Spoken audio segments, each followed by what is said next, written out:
wabarakatuh. Waalaikumsalam warahmatullahi Waalaikumsalam. Salam sejahtera bagi kita semua.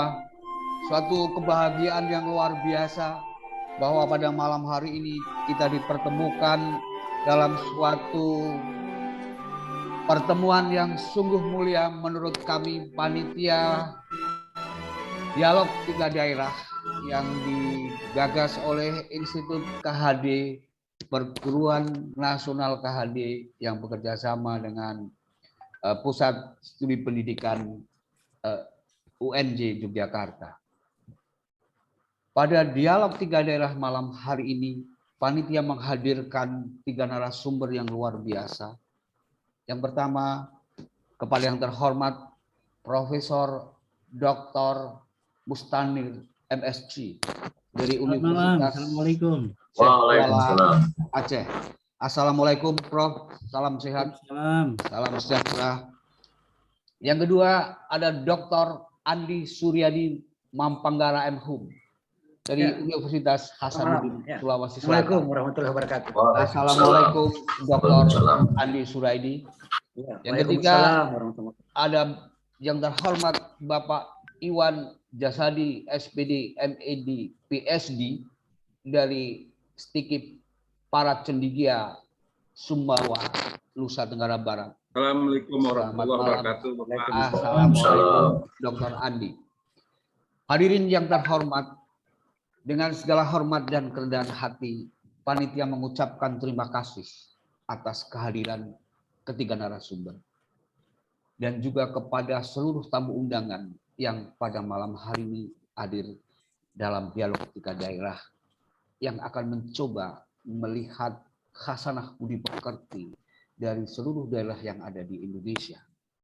Dialog ini adalah dialog yang ke-11 kalinya. Dan mudah-mudahan kita akan tuntaskan dialog ini sampai ke seluruh daerah yang ada di Indonesia. Sehingga kita jadi tahu bahwa kita besar karena kita hadir dalam kearifan lokal yang luar biasa. Tapi untuk itu sebelumnya, marilah dengan segala hormat kita menyanyikan lagu kebangsaan Indonesia Raya, diperkenankan kepada seluruh tamu undangan untuk mendengarkan saja. Kepada panitia dipersilahkan untuk memutar lagu kebangsaan Indonesia Raya. Waktu dipersilahkan.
Selesai.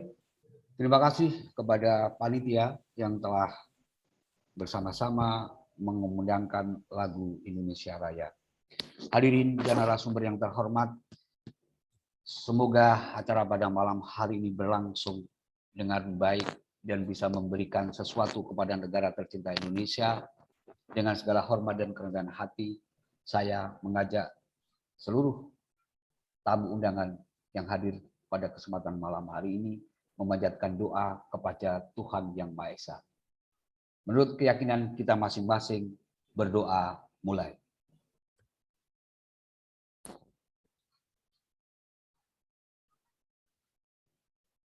Berdoa selesai. Baik, para tamu undangan yang terhormat, ketiga narasumber yang terhormat, untuk memulai acara dipersilahkan kepada Dr. Untoro Haryadi untuk menyambut dan membuka acara pada malam hari ini. Dipersilahkan kepada Dr. Untoro Haryadi. Baik, terima kasih Mas Haji Pamuji. Assalamualaikum warahmatullahi wabarakatuh. Waalaikumsalam warahmatullahi wabarakatuh. Selamat malam, salam hangat, salam sehat. Yang saya hormati para narasumber ialah Prof. Mustanir dari Guru Besar dari Universitas Kuala Aceh, saudara kita yang di ujung paling barat. Mudah-mudahan sehat selalu keluarga dan masyarakat di Aceh. Juga yang narasumber yang kedua, Dr. Andi Suryadi Mapangara. Beliau adalah staf pengajar dari Universitas Hasanuddin, saudara kita di ujung timur. Mudah-mudahan juga gembira, sehat selalu di sana. Juga saudara kita Bapak Dr. Iwan Jayati. Beliau saudara kita yang ada di Sumbawa. Mudah-mudahan ini Sumbawa juga sejuk, tenang, damai. Saudara-saudara kita di sana. Juga ini para senior kita, para hadirin. Ini saya lihat di sini ada Pak Dadang Juliantara. Selamat malam Pak Dadang. Terima kasih atas kehadirannya. Kemudian banyak yang mohon maaf saya tidak bisa menyebutkan satu persatu, yang selalu setia tiap Selasa malam kita mencari ilmu yang memberi manfaat tidak saja kepada diri kita sendiri, tapi niatan kita akan kita kontribusikan kepada bangsa dan negara. Ilmu itu tidak jauh-jauh, tidak terlalu jauh dari rumah kita, dari tempat tinggal kita.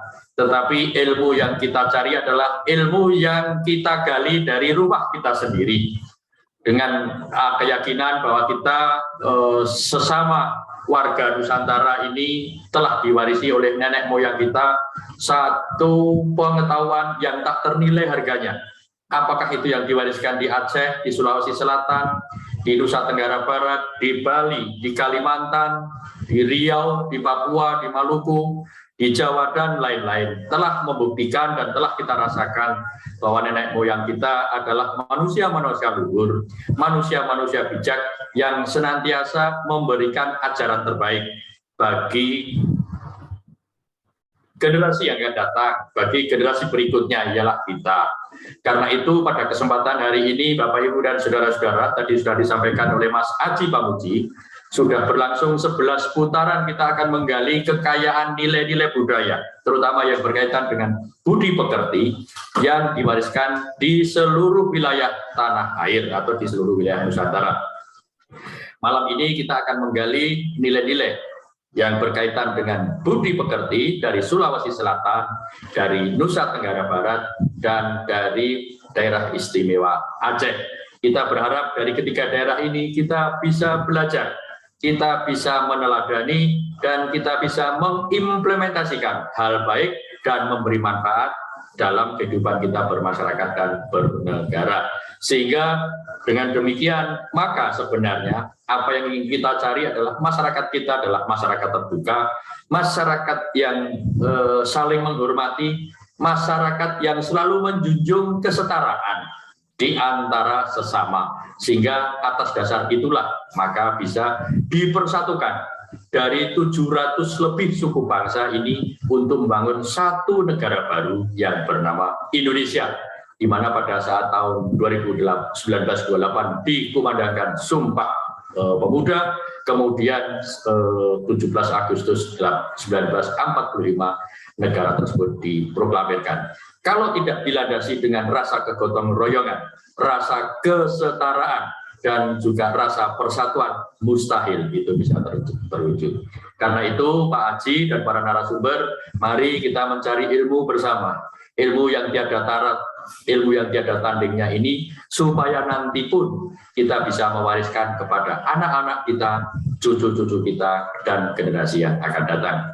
Akhir kata, atas nama panitia, mohon maaf kalau ada kekurangan, dan marilah kita sama-sama menyimak sampai akhir pada pukul 21 waktu Indonesia Barat nanti, sehingga kita mendapatkan pencerahan dari ketiga narasumber yang berasal dari 3 daerah. Ada kekurangannya, saya mohon maaf. Saya akhiri. Wassalamualaikum warahmatullahi wabarakatuh. Salam hangat, salam sehat. Terima kasih. Waalaikumsalam warahmatullahi wabarakatuh. Indonesia hadir karena adanya kebinekaan. Dan di salah satu kebinekaan itu adalah budi pekerti. Setiap daerah yang ada di Indonesia memiliki budi pekerti yang dimaknai sebagai kompas untuk laku tindakan warga masyarakatnya. Pada malam hari ini kita menggali budi pekerti itu untuk sekali lagi karena cinta kita terhadap Indonesia.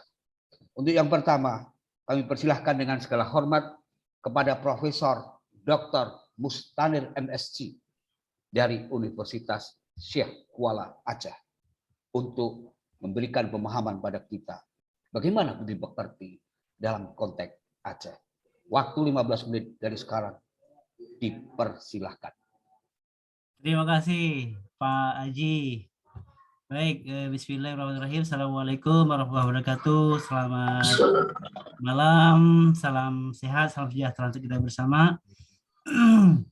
Berbahagia sekali nih bisa ketemu teman-teman, rekan-rekan, saudara-saudara kami dari berbagai belahan Republik Indonesia ini yang ternyata sangat luas, sangat beragam. Dan justru dengan keberagaman itulah kemudian menyebabkan kita saling terdekat dalam sebuah disebutkan oleh Pak Untoro tadi, bersatu dalam kebinekaan, ya, luar biasa nih. Karena kalau nggak bineka mungkin kita justru tidak bisa saling mengapresiasi begitu ya. Baik, saya dikasih waktu 15 menit dari jam 19.41.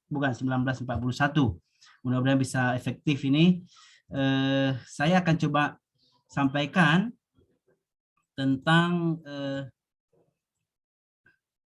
ini nih, pendidikan yang ada di Aceh Besar. Karena kebetulan saya juga sama profesi dengan Pak Iwan ya, Pak Iwan Jaudi sebagai Dewan Riset. Kebetulan saya saat ini menjabat sebagai Ketua Majelis Pendidikan Daerah. Kalau di tempat lain namanya Dewan Pendidikan ya. Ini bagian dari upaya kita untuk bagaimana berkontribusi untuk ini slide saya sudah kelihatan ya? Sudah, Bro. Lanjut, Bro. Kelihatan ya, cukup jelas? Cukup jelas. Lanjut. Kalau ini tolong dikasih tahu. Saya melanjutkan apa yang disampaikan Pak Untoro tadi. Sebenarnya terima kasih nih Pak Untoro dan teman-teman dari Mata Air Pekerja Indonesia dan Forum 2045, luar biasa ini. Ini saya pikir gagasan yang sangat brilian ini, yang harus kita sambut, kita dukung, kita support sama-sama bagaimana ini jadi sebuah hal yang lebih besar lagi ke depan, yang didukung oleh banyak orang lagi ke depan, ya, sehingga ini menjadi gerakan bersama, ya, bahwa kita ini sangat beragam tapi kita satu ternyata, ya. Dan hari ini yang menjadi sebuah keteriakan kita adalah bagaimana kita ingin menggali kembali yang namanya budi pekerti, ya, budi pekerti. Nah, tadi Pak Untoro masih memanggil saya tuh dari daerah istimewa Aceh, ya, sekalipun kami sudah berapa kali ganti nama nih. Dulu namanya daerah istimewa Aceh, kemudian menjadi Nagro Aceh Darussalam, dan sekarang menjadi Aceh, ya. Tapi justru mengingatkan saya bahwa Aceh itu pernah ditetapkan oleh Bung Karno dulu, presiden kita yang pertama, bahwa Aceh itu istimewa dalam 3 hal dia. Ya, istimewa dalam 3 hal, agama, kemudian agama, peradatan, ya, agama, adat, dan pendidikan, dalam 3 hal ini. Ya, istimewa dalam agama, istimewa dalam adat atau peradatan, kemudian istimewa dalam pendidikan. Nah, hal ini yang kemudian kami dan teman-teman juga menjadi bagian dari masukan dari teman-teman nanti setelah saya coba sampaikan ini, bahwa ini menjadi penguatan dari kita bagaimana menjadi sebuah hal yang milik bersama seharusnya. Saya akan mulai dari ini nih, ya, karena saya sebutkan tadi bahwa Aceh itu istimewa dalam 3 hal, agama, pendidikan, dan adat. para pendahulu kami menyebutkan bahwa sebelum kita mendalami ilmu, sebelum kita mempelajari sebuah yang namanya pendidikan, ya, kita dituntut bagaimana punya adab dulu. Ya, makanya di banyak tempat di Aceh ini, kalau saat kita masuk ke dalam sebuah pendidikan pesantren, di sini namanya pendidikan daya, itu ada sebuah kitab yang Ta'lim Muta'alim, sebuah kitab yang mengajarkan sebelum dia belajar yang lain, bagaimana kemudian interaksi dia dengan gurunya, bagaimana interaksi guru dengan muridnya, bagaimana interaksi murid dengan ilmu, dengan majelis ilmu, bagaimana dengan sumber ilmu, dan berbagai hal yang lain. Nah, ini yang kemudian menjadi sebuah hal yang unik, dan mungkin perlu kita coba buat semacam upaya lagi merevitalisasi hal demikian, ya. Karena sebelum orang menghargai ilmu, menghargai sumber ilmu, ya, maka dia tidak akan, atau sulit dia mendapatkan keberkahan dari ilmu itu sendiri. Nah, ini pemahaman itu yang kemudian coba kita coba tanamkan kembali, ya. Dalam bahasa ilmu adalah adab sebelum ilmu, ya, atau dalam banyak buku-buku yang dituliskan dengan adab ya, di atas ilmu, ya. Betapa budi pekerti itu sangat diutamakan, ya. Baik. Ada beberapa hal yang menjadi landasan buat kami, ya, di Aceh Besar, itu melahirkan sebuah program yang namanya sistem pendidikan terpadu, ya, sistem pendidikan terpadu ini namanya, ya, sistem pendidikan terpadu, dengan harapan bahwa kalau hari ini kita sudah terlanjur bahwa pendidikan itu didominasi oleh kognitif, kita miskin dengan afektif, ya, kita tidak mendapatkan lagi sebuah hal yang linier, bahwa makin tinggi pendidikan seorang dia makin bagus budi pekertinya, ya. Atau kalau kita lihat beberapa survei belakangan itu di tengah-tengah bahwa bangsa kita ini makin maju dalam hal pencapaian APK, angka partisipasi kasar pendidikan kita, tapi ternyata justru tingkat yang namanya budi pekerti itu justru terjun bebas, ya. Angka korupsi kita meningkat, kemudian kejahatan juga berbanding ya makin tinggi juga. Nah, hal ini yang kemudian mengingatkan kami kembali bahwa kita harus kembali, ya, harus kembali dengan pendidikan agar terbentuk sebuah pendidikan yang terpadu. Nah, demikian juga kondisi faktual bahwa betapa remaja kita hari ini, ya, generasi milenial, mereka sangat dekat dengan namanya gadget, yang mereka juga beberapa di antara mereka teradiksi malah, ya, mengalami ketergantungan, ya. Mereka dengan tergantungnya dengan gadget itu kemudian mereka juga sangat rendah sosial interaksinya, ya, dengan pihak lain. Kemudian mereka juga kita bisa lihat rendah sekali kecerdasan verbal mereka, ya. Nah, nilai yang bergeser juga demikian, ya. Mereka kemudian karena dengan era tanpa batas hari ini orang sangat mudah kemudian berinteraksi dengan dunia luar, nilai-nilai kebangsaan, nilai-nilai ketimuran, nilai-nilai Indonesia mulai terkikis dan pelan-pelan makin habis ini, ya. Yang dulu kita melihat semangat gotong royong, melihat bagaimana kebersamaan, cinta dengan bangsa dan seni budaya kita, tapi ini makin lama dan makin terkuras ini. Nah, yang penting juga rekan-rekan sekalian, kita coba lakukan revitalisasi peran. Pendidikan bukan hanya milik guru, bukan. Pendidikan bukannya ansih, ya, itu adalah domainnya para pelaku pendidikan formal, bukan, tapi milik semua orang, ya, milik semua orang. Nah, dari itu kami mencoba menggagas sebuah yang namanya sistem pendidikan terpadu yang harapannya akan mewujudkan pendidikan yang lebih berkualitas, dan dia terpadu adanya termasuk lingkungan yang konstruktif untuk bagaimana mewujudkan pendidikan yang berkualitas tersebut. Nah, hal yang lain juga yang harus kita sadari bahwa pendidikan sebuah sistem, dia sistemik, dia tidak berdiri sendiri.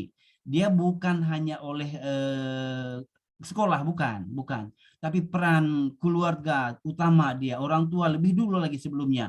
Masyarakat tidak lepas dari itu, lingkungan dan media itu juga suatu hal tidak terpisah. Ini sebuah sistem yang harus kita coba ramut sedemikian rupa sehingga masing-masing punya peran, ya, masing-masing punya peran sehingga terbentuk pendidikan baik. Nah, ini yang termasuk pendidikan terpadu. Paling tidak ada 3 hal. Yang pertama, terpadu dalam kurikulumnya tidak memisahkan, ya, memisahkan ini ilmu dunia, ini ilmu akhirat, ini ilmu yang macam-macam lah, upaya memisahkan, tidak. Jadi kita coba padukan, dia adalah kurikulum yang satu menyatu dan padu dia. pelaksananya sudah demikian. Pelaksananya kita sering melihat bahwa dulu ada upaya membentuk yang namanya televisi pendidikan, ya, televisi pendidikan. Mungkin kalau usia-usia saya masih sempat menikmatinya lah. Tapi kalau adik-adik atau anak-anak kami sekarang ya sudah nggak ada lagi, ya. Artinya betapa orang dulu yakin bahwa pendidikan itu tidak hanya cukup dikebut, ya, disentuh ya oleh teman-teman yang berprofesi sebagai guru, tapi juga perlu oleh media televisi, radio, koran, komik, dan berbagai media yang lain yang mereka juga punya fungsi masing-masing. Nah, strategi juga demikian.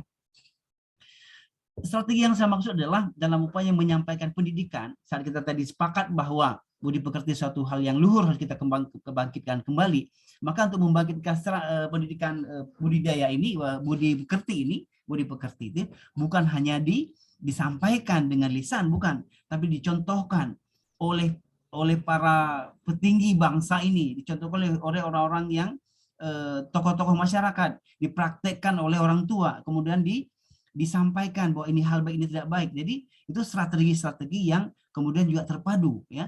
Kemudian mereka juga mendapatkan hal yang sama, apa yang didapatkan di sekolah, kemudian sama didapatkan di media sosial dan hal-hal lain. Nah, ini saya lewatkan, saya pikir metode pendidikan, ya saya lewatkan ini saya ingin memberi gambaran bahwa kita di Aceh Besar sudah mencoba memadukan. Yang merah-merah ini itu adalah bagian dari kurikulum yang kita sebut bagian kurikulum tambahan, ya, kurikulum tambahan. Jadi karena di sini kita tadi menyebutkan bahwa ini adalah bagian dari keistimewaan Aceh, dan agama, maka pagi sekali mereka kita coba mengisi dengan literasi Al-Quran. Mereka yang belum bisa baca Al-Quran, ya, huruf-huruf hijaiyah tersebut, yang sudah bisa baca kemudian ditahsinkan, yang sudah tahsin kemudian mencoba belajar menghafalnya sekalipun masih ada surat tertentu, ya. Jam istirahat mereka juga dibiasakan dengan yang namanya sholat duha, ya, sholat duha. Sholat itu saya yakin bukan hanya sekedar membiasakan mereka, tapi juga ada olahraganya di situ, ada pembiasaan di situ. Kita juga bekerja sama ini. Karena ini saya sebutkan tadi adalah terpadu dia, maka kita akan kerjasama dengan pemilik surau, pemilik masjid yang ada di sekitar masjid, di sekitar sekolah, untuk bagaimana memanfaatkan media yang ada itu, masjid, surau, musola, dan langgar yang di situ, bagaimana mereka memanfaatkan siswa kita memanfaatkan untuk sholat duha, ya. Kemudian baru siangnya ada kegiatan-kegiatan lain, ya. Ini terjadi di SD dan SMP yang sudah kita lakukan untuk hari ini, karena itulah yang menjadi kewenangan dari kabupaten, ya. Baik, kita punya peraturan bupati yang membuat standar, ya, standar minimal dari masing-masing level. SD itu bagaimana atau yang sederajat, ya. Kemudian SMP itu bagaimana, sudah ada aturan-aturannya. Nah, saya ingin menyebutkan bahwa program ini sudah kita mulai sejak 2018 dengan sosialisasi, sekalipun kemudian baru 2019 kita mulai melaksanakan, ya. Tapi yang saya sampaikan bahwa hal ini bukan hal yang unik, bukan hal yang hebat sekali, bukan hal yang baru sama sekali, tidak. Kita coba membiasakan bahwa bagaimana caranya si peserta didik saat dia datang ke sekolah, ya, di pintu gerbang itu disambut oleh para guru, ya, disambut oleh para guru. Nah, ini menjadi sebuah hal yang unik, ya, sebuah hal yang unik di sekolah-sekolah negeri, ya. Ini kan biasa kita dapatkan hal ini di sekolah-sekolah swasta ini, ya. Jadi guru-guru itu bagaimana kemudian menyambut para yang mereka cintai, peserta didik yang mereka cintai, dengan senyumnya, dengan sentuhannya, ya. Ditanya apa kabar sayang hari ini, ya. Ini harapannya akan menjadi tali kasih, akan menyambungkan tali yang luar biasa antara murid dan guru, ya. Yang kedua, ini menjadi ice breaking. Anak-anak yang berangkat di sekolah dengan berbagai kondisi yang ada, ya, kondisi buru-buru, kondisi mungkin mereka juga habis hubungan berkomunikasi tidak baik dengan orang tuanya, ya, kondisi orang tua yang lagi tidak harmonis, berbagai kondisi yang ada. Harapannya dengan yang kita sebutkan dengan salaman ini, ya, bahasa kita istilah salaman ini, itu menjadi ice breaking. Mereka memasuki era baru, memasuki dunia baru, mereka siap untuk belajar, ya. Nah, belum lagi dengan sentuhan-sentuhan dari orang tua mereka di sekolah yang namanya guru ini, itu harapannya akan memberi keteduhan kepada si siswa. Ini bukan hal biasa menurut saya ini. Salaman itu bukan hal biasa, ya, sekalipun biasa dia nggak bisa, tapi bukan hal yang biasa. Baik, ini yang saya sebutkan tadi itu pembiasaan, ya. Untuk orang yang mereka Muslim, ya, sholat duha itu sebuah hal yang tambahan, bukan hal yang wajib sebenarnya, sunnah. Tapi saat kemudian kita biasakan anak-anak itu berdoa di saat mereka istirahat, di dalam doa itu mereka juga memanjatkan agar orang tuanya dimudahkan dalam mencari rezeki, ayahnya dimudahkan mendapatkan rezeki yang halal, dimudahkan untuk mendapatkan sesuatu yang berharga untuk dua keluarga. Ini menjadi tali kasih nih, bahwa si anak itu menghargai orang tuanya, si anak itu tahu bahwa betapa susahnya orang tua mencari rezeki, ya. Nah, kemudian di sekolah ini karena dia sampai dengan asar, sampai dengan jam 4, jam 5, mereka juga biasanya itu bawa nasi, ya, bawa nasi ke sekolah ini. Bawa nasi di sekolah. Ini juga saya sebutkan ini bagian dari pendidikan budi pekerti, bukan hal biasa, ya. Kenapa? Ini bawa nasi masing-masing dengan apa yang mereka miliki, dengan apa yang mereka sanggupi menurut orang tuanya. Bapak Ibu saya hormati, teman-teman yang dimuliakan, saya muliakan. Ada banyak anak-anak hari ini yang kita jumpai bahwa mereka malu mengakui kondisi yang real di orang tuanya, ya. Mereka boleh saja orang tuanya seorang yang sederhana, tapi penampilan mereka luar biasa, ya, menyembunyikan kesederhanaan orang tuanya. Nah, harapannya ini dari kecil maka dibiasakan nih, bahwa saat orang tuanya ada hari ini adalah telur separuh, maka buat telur separuh. Saat hari ini orang tuanya hanya mampu menyangoni, ya, membawa nasi putih, bawa nasi putih. Tapi apa yang terjadi? Saat mereka sampai di sekolah, yang tadinya dia hanya bawa nasi putih, ternyata temannya lihat, kamu masa cuma bawa nasi putih, dikasih sama kawannya.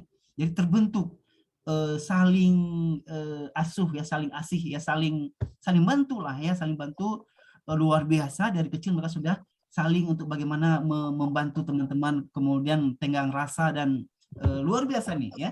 Jadi bukan hanya sekedar makan, ya. Ini saya tidak ingin masuk ke wilayah pendidikan formal, tapi hal-hal yang kecil yang mungkin menurut kita dia hal sangat biasa, tapi ternyata bukan hal biasa. Ada habituasi, ada pembiasaan yang kemudian akan sangat terbantu setelah mereka besar, bahwa mereka ini akan teringat bahwa dulu pernah sama-sama. Nah, kalau ini yang terjadi di kelas, kita bisa membayangkan bahwa tidak akan pernah terjadi yang namanya tawuran antar kelas. Ya, nggak akan ada tawuran sesama satu kelas. Kenapa? Mereka sama-sama makan, sama-sama berkasih sayang, dan sama-sama juga punya pengalaman makan bersama gitu, ya. Nah, ini hal yang harus kita tumbuhkan. Ini juga hal lain ini. Hal lain, bagaimana seorang guru, ya, seorang guru itu terhadap anak muridnya, peserta didiknya, bukan hanya sekedar mengajarkan kognitif, ya, tapi skillnya dan penuh kasih, dia mengajarkan bagaimana cara wudhu yang benar, ya. Coba bayangkan, ini kan sentuhan-sentuhan yang mungkin agak langka, ya, agak langka, tapi ini perlu dipraktekkan. Nah, ini yang hal-hal lain saya sebutkan, bagaimana kita membangun karakter, ya, karakter building dari peserta didik, ya. Mereka cinta, menghormati orang tua mereka di sekolah yang namanya guru. Guru juga cinta kepada peserta didik mereka yang namanya peserta didik ini. Jadi bukan hanya sekedar bahwa mereka murid dan guru, bukan, tapi lebih dari itu ada hubungan yang sangat dekat ini, ya, hubungan yang sangat dekat ini nih, ya. Ini Bapak Ibu sekalian, di beberapa kegiatan yang lain yang saya sampaikan bahwa coba lihat ini, tanpa didukung dengan fasilitas yang sekalipun di SD negeri ini, SD negeri, ya, kita juga tidak memungut biaya tambahan, tetap biaya apa adanya, tapi mereka punya forum-forum untuk aktualisasi diri nih, ya. Karena kita ingin memfungsikan sekolah itu sebagai ini nih, one stop education center. Di sekolah mereka itu belajar seni, karena di situ ada selalu menyalurkan bakat dan minat mereka dengan seni, olahraga, ya. Kemudian di sekolah mereka juga belajar pelajaran formal, di sekolah juga mereka belajar ilmu agama, di sekolah juga belajar berkasih sayang dengan teman-teman yang lain, ya. Sehingga pulang ke rumah mereka ya tinggal istirahat saja. Nah, jadi tidak ada istirahat bawa HP ke sekolah, tidak ada. Nah, karena kelasnya juga sempit, mereka juga memfungsikan kelasnya dengan baik, ya. Kelas itu menjadi tempat semua hal mereka. bermain di sini, sholat di sini, makan di sini, kemudian juga belajar di sini. Jadi harapannya ini mereka memiliki, ya, dia bersihkan sendiri, dia tidak akan dikotori, mereka jaga dengan sangat baik karena itu milik mereka sendiri. Nah, ini yang perlu kita tumbuhkan, ya. Nah, ini Bapak Ibu sekalian bagian dari budi pekerti, ya, yang budi pekerti yang kita sangat yakin bahwa ini bukan hanya sekedar diintrodusir melalui pemahaman kognitif mereka, tapi kita coba sentuh aspek afektif yang kemudian secara spontan, ya, kemudian akan terbentuk bahwa senyum mereka tulus, ya, kemudian sapa mereka juga dari hati mereka yang paling dalam, kemudian sangat membantu mereka juga dengan penuh pemahaman bahwa itu adalah bagian dari kawan mereka, bagian dari bangsa mereka. Ini yang perlu kita tumbuhkan, yang memang hari ini kalau kita lihat beberapa mulai terkikis, ya, mulai terkikis. Tapi kita mulai dari level pendidikan yang paling rendah, ya, dari sekolah dasar, ya, dan Bapak Ibu saya hormati, ini sengaja kita coba terapkan di sekolah negeri dengan harapan bahwa sekolah negeri itu akan yang fasilitasi. Kita tidur. Bisa memfasilitasi pendidikan untuk semua orang, ya. Karena kalau di pendidikan sekolah swasta tentu kan berbayar, ya. Kalau di sekolah negeri harapannya sekolah-sekolah ini akan mendapatkan pendidikan yang berkualitas sekalipun mereka dengan biaya apa adanya. Baik, demikian yang bisa saya sampaikan. Mohon maaf apabila ada hal yang berkenan. Mudah-mudahan ada manfaatnya untuk kita saling berbagi, ya, terutama masukan untuk kami yang kami mencoba membuat sebuah hal yang hal barulah dalam ini tatanan di tempat kami ini, bagian dari upaya bagaimana menanamkan budi pekerti yang kita sangat ingin bahwa anak-anak yang akan menghadapi masanya yang berbeda dengan bahasa kita, berbeda tantangan dengan tantangan yang berbeda di daerah kita, itu akan lebih siap lagi. Demikian, terima kasih. Assalamualaikum warahmatullahi wabarakatuh. Waalaikumsalam warahmatullahi wabarakatuh. Profesor Dr. Mustanir MSc telah memberikan wawasan baru bagi kita semua. Maka saya kira kalau selama ini kita selalu melihat Jepang sebagai negara yang mendudukkan pendidikan tingkat dasar itu menjadi bagian terpenting untuk menumbuhkan sisi karakter anak-anak Jepang, maka di Aceh juga sudah melakukan itu. Setidaknya apa yang disampaikan oleh Prof. Mutakhir tadi, permasalahannya adalah apakah yang di Aceh itu bisa direplikasi ke daerah lain dengan nilai-nilai yang ada di daerah lain. Saya kira itu menjadi penting. Beliau juga mengingatkan bahwa pendidikan tidak hanya tanggung jawab sekolah, tapi di situ ada keluarga. Di situ ada lingkungan. Dan ruang sekolah saya kira menjadi ruang yang sangat strategis, di mana disitulah sebetulnya penyemaian budi pekerti itu di awal. Guru setidaknya tidak hanya sebagai profesi menjadi guru, tapi dia harus profesional menjadi seorang guru. Dia tidak hanya mengajarkan sisi konektifnya, tapi juga afektifnya. Dan saya kira disitulah peran guru menjadi penting. Dan saya yakin guru-guru yang baik akan menjadi salah satu penghuni surga tanpa hisab. Baik, terima kasih Prof. Mutakhir yang telah memberikan pencerahan pada kita semua. Dan kita dengarkan untuk selanjutnya dipersilahkan kepada Dr. Andi Suryadi Mapanggara MHum dari Universitas Hasanuddin Sulawesi Selatan untuk memaparkan 15 menit dari sekarang. Dipersilahkan kepada Dr. Andi. Baik, terima kasih banyak atas kesempatan ini. Saya dari disiplin ilmu sejarah, jadi saya mencoba melihat bagaimana budi pekerti ini dari catatan sejarah untuk daerah Sulawesi Selatan. Menurut Kamus Bahasa Indonesia, budi pekerti itu diartikan sebagai tingkah laku, perangai, akhlak, dan watak. Dan saya melihat bahwa sejarah memberikan banyak catatan mengenai masa lalu kita yang untuk kemudian kita mengenal bagaimana mereka menggambarkan watak terutamanya kepada bangsa Indonesia Dalam hal ini saya melihat pada daerah Sulawesi Selatan. Baik, jadi saya kasih judul sejarah dan pembentukan karakter di Sulawesi Selatan. Kita semua sudah mengerti bahwa kita memang sebenarnya diciptakan itu berbangsa-bangsa dan bersuku-suku supaya kamu saling kenal mengenal. Itu barangkali yang menjadi pegangan kita bahwa sebenarnya memang ada suku-suku, ada bangsa-bangsa dan itu tidak bisa kita nafikan. Tapi mungkin ada hal-hal yang kita bisa dapatkan, tentu hal-hal positif yang ada pada satu suku, bangsa atau daerah. Baik, kalau saya melihat pada malam ini kita ketemu dengan 3 wilayah Aceh yang dikenal dengan Serambi Mekahnya. Orang mengatakan Makassar ini sebagai daerah Sulawesi Selatan Serambi Madinah katanya, ya. Dan kalau kita melihat pada NTB itu luar biasa. Saya pernah mendengar kalau Anda ingin menikah di sana harus tahu mengaji misalnya. Anda bisa dengan mengaji Anda bisa memikat banyak orang. Oke. Kalau kita melihat pada Nusa Tenggara Barat itu 96% penduduknya beragama Islam. Kalau di Provinsi Aceh Darussalam itu mayoritas 99% dan Sulawesi Selatan 86%. Ini menunjukkan bahwa tingkah laku sebenarnya itu banyak dipengaruhi oleh Islam. Tapi kita harus tahu Sulawesi Selatan ini satu wilayah yang tidak ada pengaruh Hindu Budanya. Sehingga apa? Sehingga agama tradisional, budaya itu bercampur dengan agama Islam.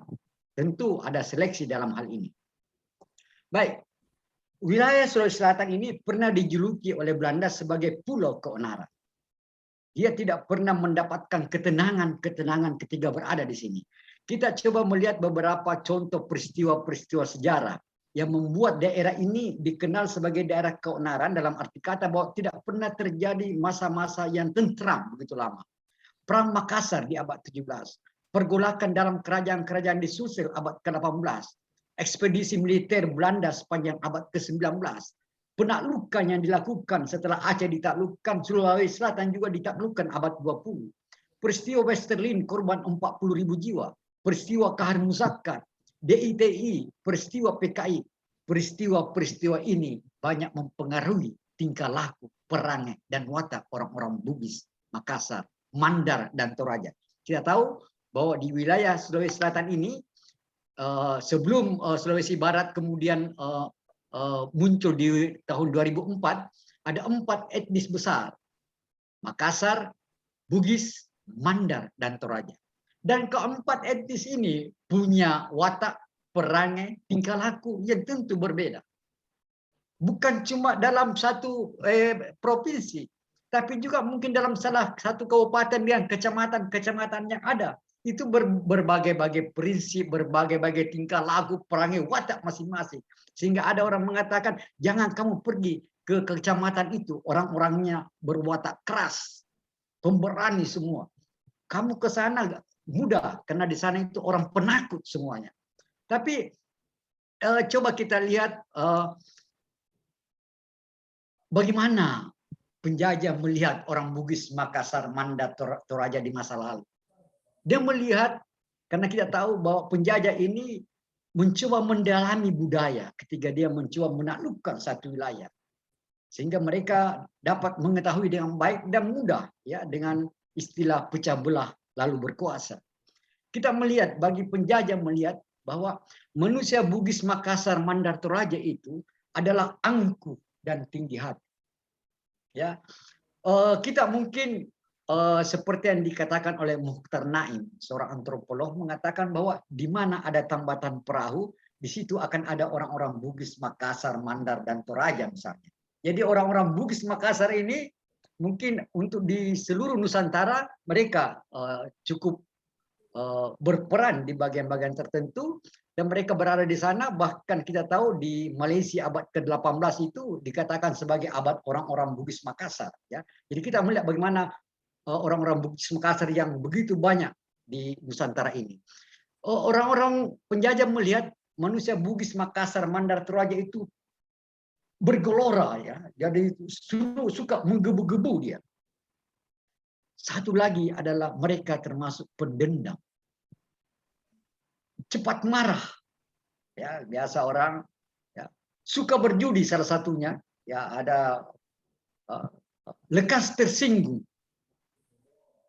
suka berkuasa, kejam, sangat percaya pada tahayul, gemar sabung ayam, pegang teguh pada tradisinya. Ini gambaran bangsa Belanda, ya, penjajah ketika melihat orang-orang Bugis Makassar Mandar Toraja ini. Ini kita dapatkan dalam catatan-catatan memori Van Overgave dari beberapa residen yang ketika dia selesai jabatannya memberikan sedikit informasi mengenai watak-watak yang ada. Dan kita tahu dengan mengetahui lebih banyak budaya kebudayaannya, maka penjajah dengan mudah dapat berkuasa. Baik, tapi mereka juga melihat bahwa orang-orang Bugis Makassar Mandar Toraja itu suka bergembira, pemurah dia, menghargai tamu, patuh kepada orang yang dia percayai atau sukai, hormat kepada orang tua, cinta kepada anaknya, cepat atau lekas terharu, dan berani. Ini beberapa catatan-catatan yang dibuat oleh orang-orang Belanda mengenai orang-orang Bugis Makassar. Kalau kita lihat dalam sejarah panjang, ya watak-watak yang digambarkan oleh penjajah itu kadang dia bias.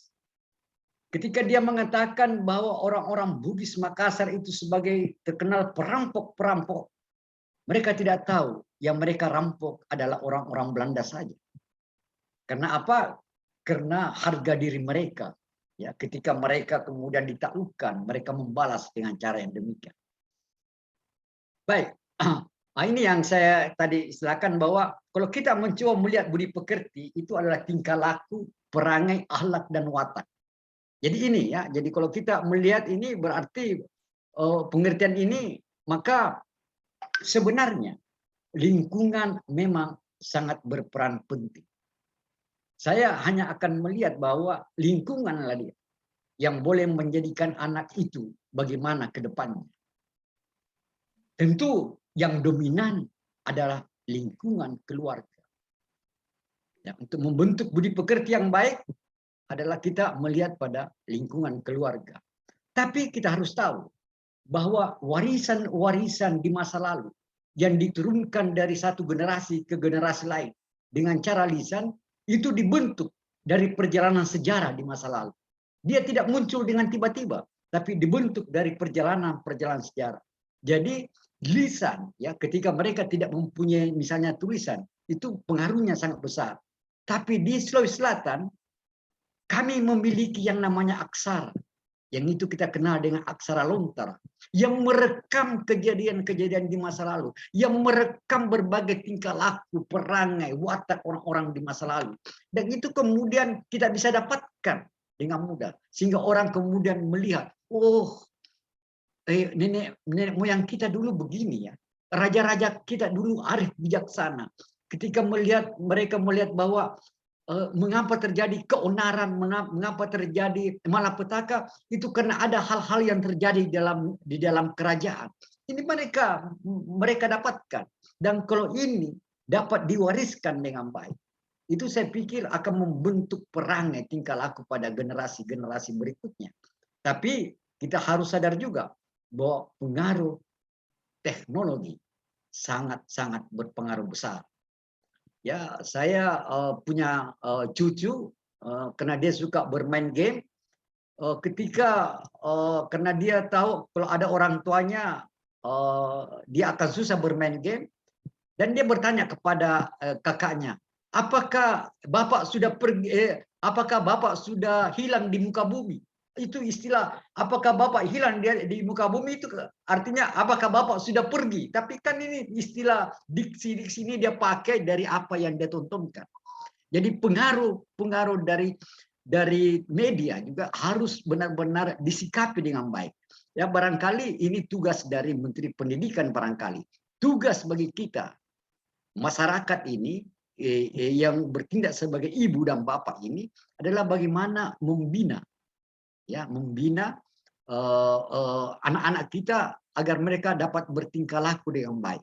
Ya, salah satu menurut saya, karena saya bagian sejarah, banyak tokoh-tokoh kita yang hebat-hebat yang mempunyai tingkah laku, perangai, akhlak dan watak yang sangat bisa kita ajarkan pada mereka.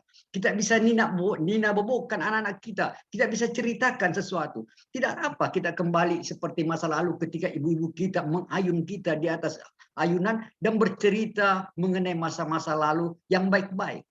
Ya, yang harus diolah, yang harus ditekankan adalah kita gulirkan semua hal-hal yang baik pada anak-anak kita, sehingga kalau hal-hal yang baik ini kita gulirkan terus-menerus, maka yang muncul tentu yang baik-baik juga. Oke, jadi saya lampaui saja ciri-ciri budi pekerti, misalnya beriman, berpikir matang, memiliki tanggung jawab, jujur, pemaaf, rendah hati, bersikap adil. Kita lewati. Saya ingin mencoba melihat kepada nilai-nilai utama orang-orang Sulawesi Selatan. Ini adalah 5 nilai-nilai utama orang-orang Sulawesi Selatan yang kemudian membentuk perangai, tingkah laku, watak mereka ketika mereka keluar. Nilai kejujuran itu menjadi sesuatu yang tidak boleh dia tinggalkan. Orang-orang Bugis Makassar, Mandar, Toraja sangat tidak suka pada orang yang berbohong. Itulah sebabnya ketika banyak kejadian berkorban 40.000 jiwa, itu terjadi karena apa? Karena mereka tidak mau memberitahukan mana pemimpin mereka. Dia tidak mau memberitahukan mana raja mereka. Mereka rela dibunuh untuk mempertahankan. Karena mereka jujur dalam arti kata bahwa mereka tidak mau bersikap culas. Ini yang sangat-sangat dipegang. Dan kejujuran kemudian dapat mempengaruhi banyak tingkah laku manusia sebenarnya. Dalam orang Bugis Makassar, Mandar, Toraja menempatkan kejujuran menjadi sesuatu yang tidak dapat dinafikan. Kecendikiaan itu juga sangat berpengaruh karena kejujuran dan kecendikiaan itu sering diikutkan kejujuran dan kecendikiaan. Jadi orang-orang Bugis Makassar itu memang diharapkan mereka memang menjadi orang yang pintar kemudian, orang yang pandai. Walaupun kita tahu sampai tahun 1945 tidak ada seorang pun sarjana yang ada di Sulawesi Selatan. Itu kita harus tahu bahwa mereka kemudian menerima orang-orang luar untuk datang ke Sulawesi Selatan dari Ambon, dari Manado, dari Kalimantan. Itulah sebabnya wilayah Makassar sekarang ini memang adalah wilayah yang multikultural, ya, yang banyak orang-orang masuk. Kepatutan orang-orang Bugis Makassar, Mandar dan Toraja itu dia dapat menempatkan yang mana yang patut dan mana yang tidak. Ini juga berkaitan dengan kejujuran sebenarnya. Sehingga ada seorang cendekiawan di masa lalu mengatakan, takutlah kamu pada orang-orang yang jujur. Keteguhan, ini juga adalah prinsip orang-orang manusia Bugis Makassar, Mandar dan Toraja. Dan ini sebenarnya boleh dilakukan sedini mungkin untuk mewujudkan hal-hal yang demikian. Dan yang terakhir barangkali adalah mereka harus berusaha. Jadi mereka bukan pemalas sebenarnya. Orang-orang Bugis Makassar, Mandar, Toraja tidak dikenal sebagai pemalas. Dia terus-menerus selalu berusaha. Jadi saya kalau kita kaitkan dengan bagaimana pendidikan budi pekerti, saya merasa bahwa kita harus menarik ke belakang, melihat sejarah-sejarah kita, dan kita coba melihat mana-mana hal yang dapat kita wariskan kepada generasi muda, dan itu kita dapatkan dari beberapa pejuang-pejuang. Untuk daerah Sulawesi Selatan, kami memiliki 13 orang pahlawan nasional. Pahlawan nasional ini memiliki begitu banyak, ya, tingkah laku dia, sikap dia, apa yang boleh dituturkan, disampaikan lewat sekolah, untuk mereka kemudian mengerti bahwa oh ternyata kami harus menjadi orang yang jujur, ya. Kami harus tahu diri, ya. Kita harus tidak malas-malas untuk itu, dan itu kita dapatkan dari banyak para pejuang-pejuang kita di masa lalu yang kemudian dapat kita sampaikan kepada generasi-generasi muda, terutama anak didik kita. Dan itu kita harus mulai dari dari usia yang dini ketika mereka masih bisa tulangnya itu masih bisa kita yang bengkok masih bisa kita luruskan. Kita tidak mau jangan sampai sudah menjadi besi, kalau kita bengkokkan dia menjadi patah. Dan itu barangkali peran kita semua. Kita harus memberikan sumbangan untuk itu. Dan tentu harus ada yang menjadi pengayom kita, yaitu pemerintah. Jadi kalau kita melihat pada orang-orang Bugis Makassar, Mandar, Toraja, ya kita tahu mereka memang dikenal berani juga. Itu bagian dari watak mereka yang harus mereka munculkan kemudian karena persoalan-persoalan apa yang dihadapi dalam perjalanan sejarah di daerah ini. Dan mungkin yang boleh saya sampaikan di sini bahwa keluarga memegang peran yang sangat penting dan harus menempatkan agama di atas apa saja. Kalau orang-orang Sulawesi Selatan menempatkan harga diri sebagai sesuatu yang diperjuangkan mati-matian, tapi toh bagaimanapun dia harus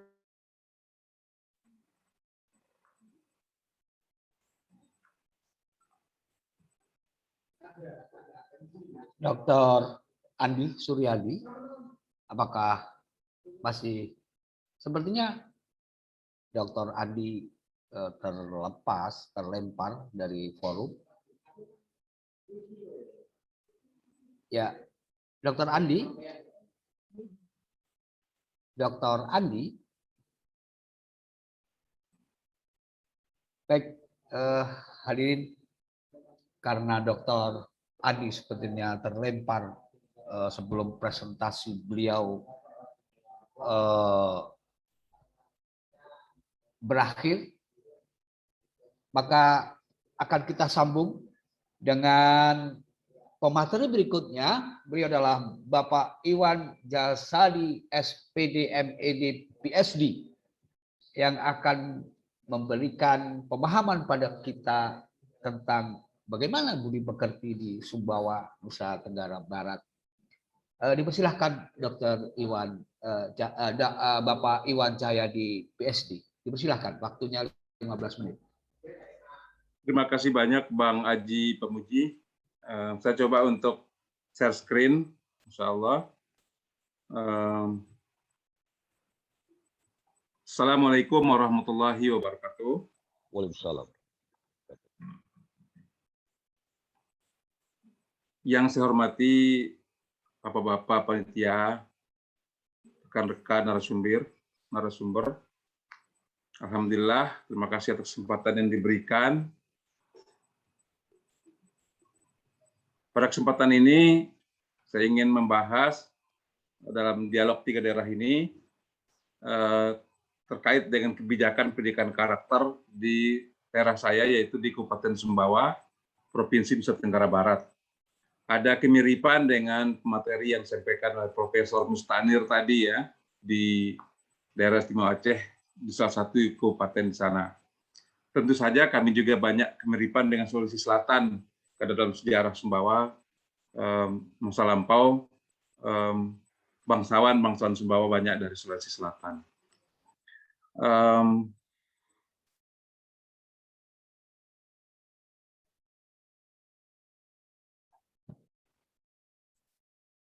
Pendidikan budi pekerti dalam konteks di Sumbawa kami menggunakan istilah pendidikan karakter menjadi sesuatu yang sangat penting ya.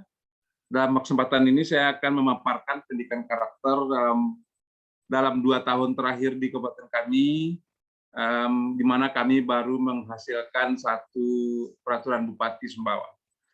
Peraturan Bupati tentang pendidikan karakter kalau di Aceh 2019, kalau kami baru ini ya, melahirkan pendidikan karakter sebagai dalam sebuah peraturan Bupati. Dan ini dimulai dari yang pertama keadaan daerah kami dari hasil misalnya data dari Lembaga Perlindungan Anak pada tahun 2019, kasus moral melibatkan peserta didik di daerah kami itu banyak. Antara lain misalnya kekerasan seksual, pelanggaran siswa sebanyak 15 kasus, penganiayaan melibatkan siswa 12 kasus, penelantaran anak ada juga gitu. Jadi ini ditelaah oleh Dinas Dikbud, Staf pada Bupati, sehingga perlu disusun peraturan Bupati. Nah, di sisi yang lain di tingkat nasional kita memahami bahwa dalam Undang-Undang Nomor 35 Tahun 2014 tentang bahwa setiap anak berhak atas kelangsungan hidup, tumbuh, dan berkembang, serta berhak atas perlindungan dan kekerasan dan diskriminasi.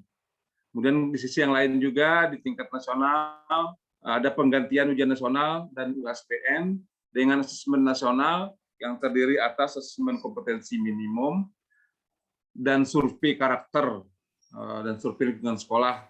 Jadi karakter menjadi satu bagian penting dalam perubahan atau reformasi pendidikan kita dalam 2 tahun terakhir ini. Kemudian terkait dengan penerapan pendidikan budi pekerti atau pendidikan karakter, di tingkat nasional juga ada rumusan baru, yaitu profil pelajar Pancasila yang terdiri atas 6 elemen, yaitu beriman, bertakwa, dan berakhlak mulia, berkebinekaan global, gotong royong, mandiri, bernalar kritis, dan kreatif, yang kemudian diurai menjadi 19 elemen kunci.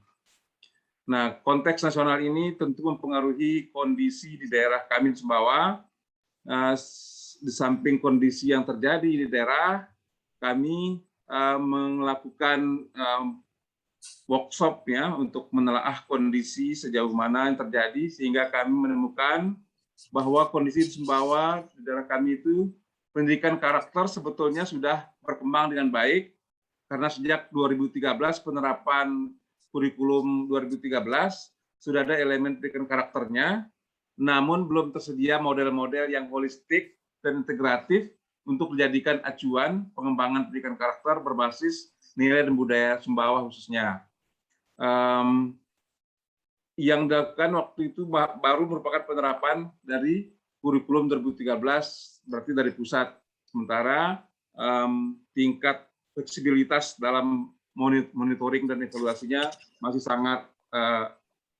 sangat lepas gitu ya, sehingga pada faktanya tidak berjalan sebagaimana yang kita harapkan. Banyak temuan-temuan di situ, misalnya peran sekolah, orang tua, komite, dan masyarakat terhadap pembelajaran karakter belum optimal, kebijakan untuk model pendidikan karakter tingkat kabupaten juga belum ada, model-model yang bisa kita ikuti dalam program pendidikan karakter juga belum ada. Nah,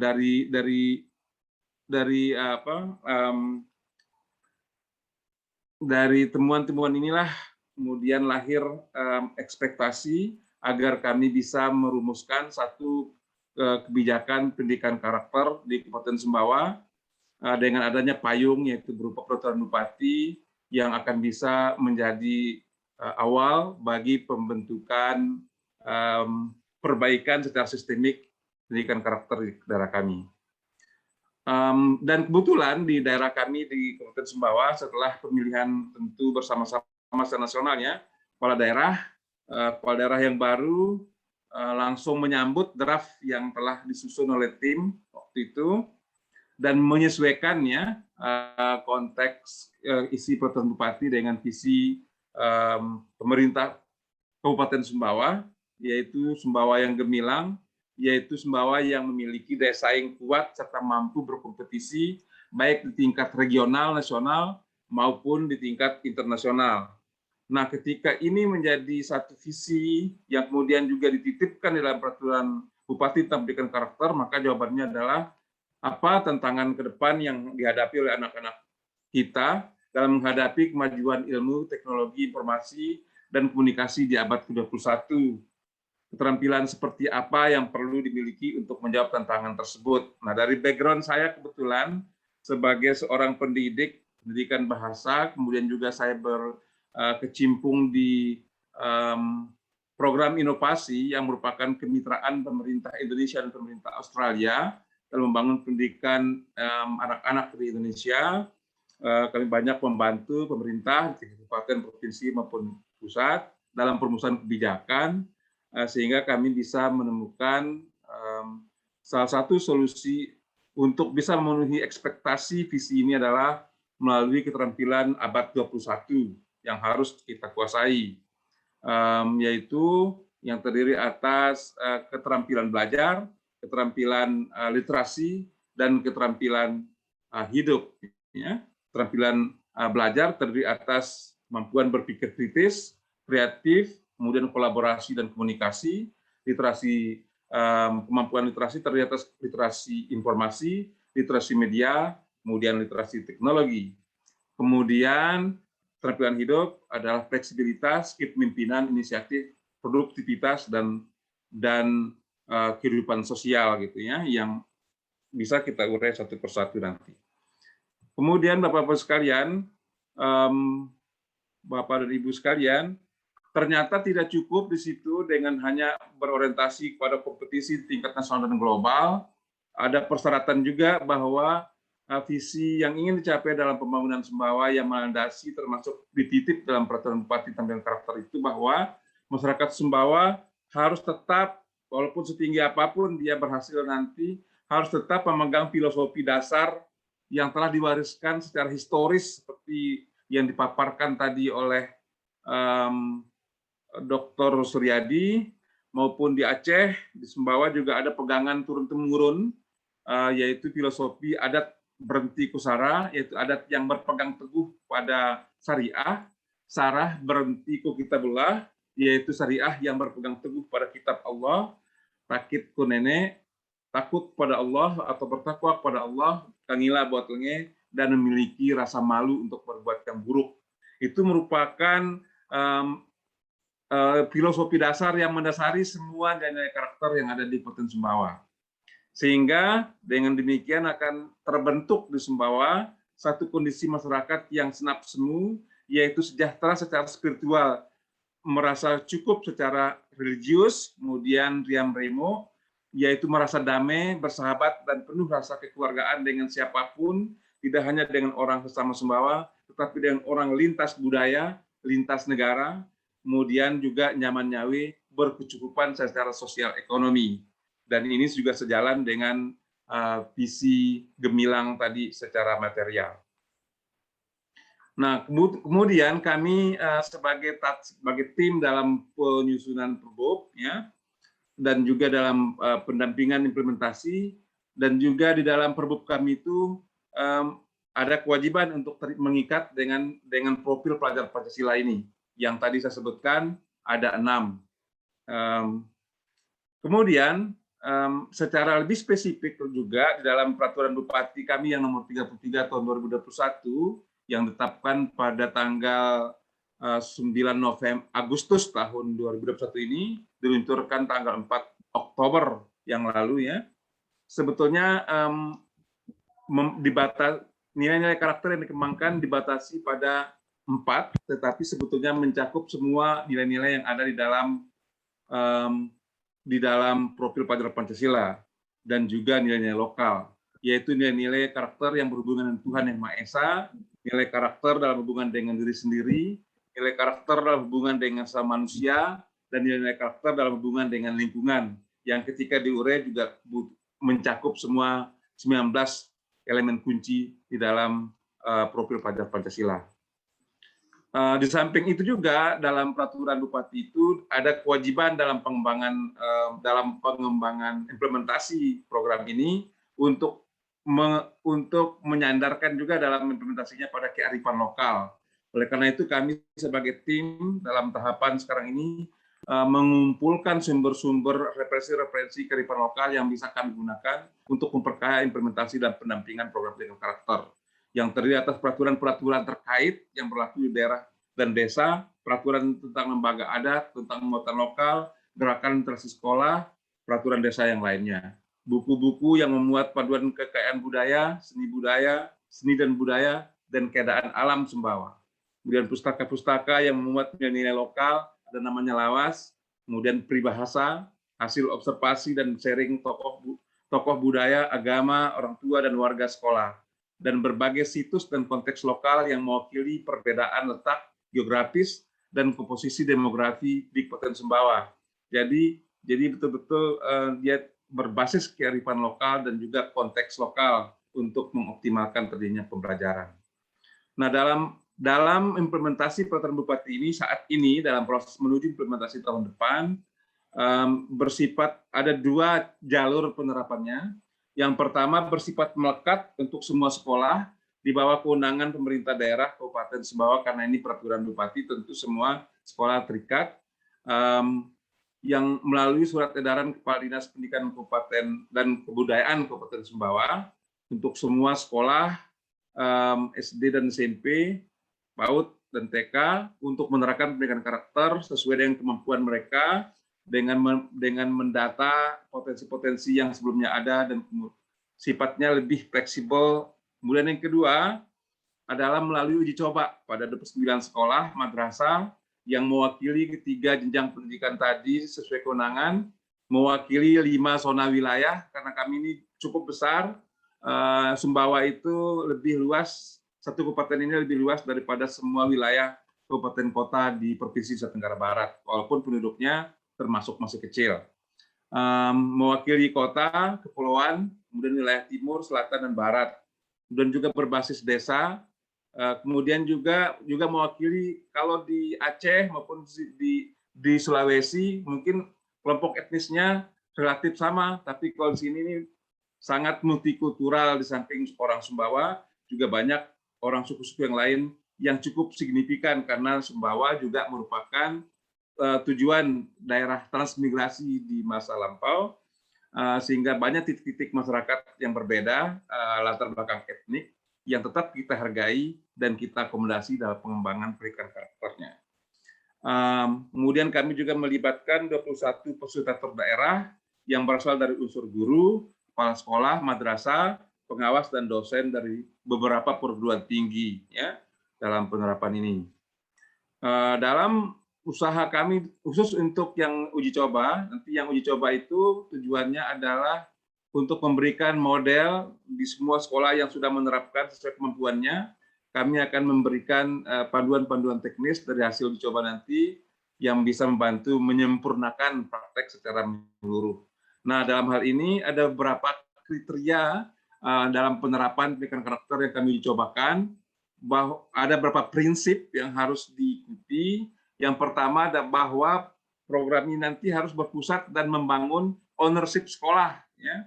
Kemudian berbasis atau berdasar pada profil pelajar Pancasila, kearifan lokal, dan dengan kolaborasi keluarga dan masyarakat. Tidak hanya cukup sekolah, tapi harus melibatkan keluarga dan masyarakat, bahkan dengan pemerintah desa sebagai pemerintah terdekat pemilik lingkungan tempat sekolah itu berada. Kemudian yang kedua, program ini penguatan pendidikan karakter berpusat pada siswa dan diutamakan melalui strategi keteladanan dan pembiasaan habituasi tadi itu yang bersifat menyenangkan dengan seni budaya teknologi yang sesuai. Kemudian yang ketiga, program ini harus mempertimbangkan kemampuan dan kesulitan siswa yang beragam, termasuk mereka yang kesulitan belajar terberat. Ya. Ada anak-anak di daerah-daerah yang sangat terpencil, yang sulit mendapatkan akses, misalnya itu yang merasa ada anak-anak berlatar belakang sosial ekonomi lemah, disabilitas, dan lain-lain, itu merupakan bagian yang wajib diperhatikan, yang harus terpenuhi ke hak-haknya sebelum kita memperhatikan yang lain, karena ketika mereka sudah berhasil, kita bisa melihat segmen siswa yang lain tentu jauh lebih baik dari itu. Kemudian yang keempat, kami menggunakan pendekatan inovasi yang SASS, simple, artinya sederhana dan mendukung, affordable, terjangkau secara biaya, scalable, dapat diimbaskan dengan mudah, kemudian sustainable, berkelanjutan.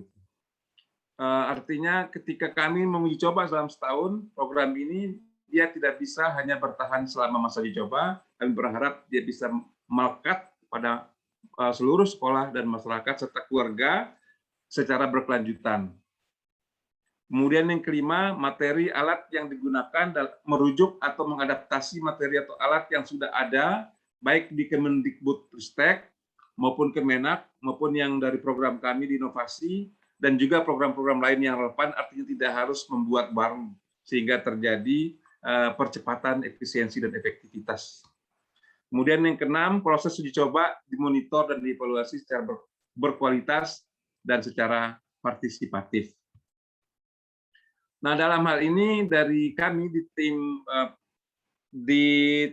tim pendampingan untuk melatih guru, kepala sekolah, komite sekolah, dan perwakilan desa.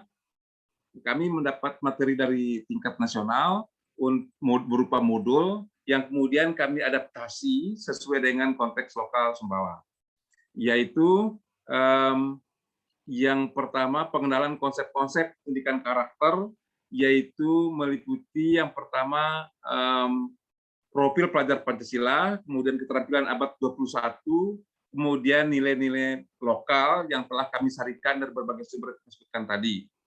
Kemudian yang kedua adalah sekolah positif berupa pelaksanaan rembuk sekolah, musyawarah pembuatan program pendidikan karakter yang bisa dilakukan setiap tahun atau awal semester. Kemudian mengembangkan program penguatan pendidikan karakter di tingkat sekolah, kemudian di tingkat kelas, ya. Jadi ada tingkat sekolah yang melibatkan kepala sekolah, guru, dan komite, bahkan desa. Kemudian khusus untuk dalam kelas, program pengintegrasian, ya. Seperti di Aceh tadi, sekolah terpadu, kami mengintegrasikan ke dalam mata pelajaran nilai-nilai keterampilan abad 21, profil Pancasila, dan nilai-nilai budaya lokal Sumbawa. Serta kelas yang positif yang mampu mengimplementasikan penguatan karakter tidak hanya di kelas dan sekolah, tetapi juga menyambung sampai ke rumah. Itu kurang lebih gambaran program yang kami sekarang sedang capai dalam awal tahun 2022 nanti kami akan mulai melakukan pendampingan, pelatihan dan pendampingan di samping di tingkat kebijakan, seluruh sekolah di kabupaten kami wajib menerapkan sesuai kemampuan yang dimiliki. Mungkin itu gambaran sharing kami. Insya Allah kami akan banyak belajar dari senior-senior di Aceh dan dari Sulawesi Selatan. Sebagai junior, sekali lagi kami mengucapkan terima kasih dan akan berjaringan.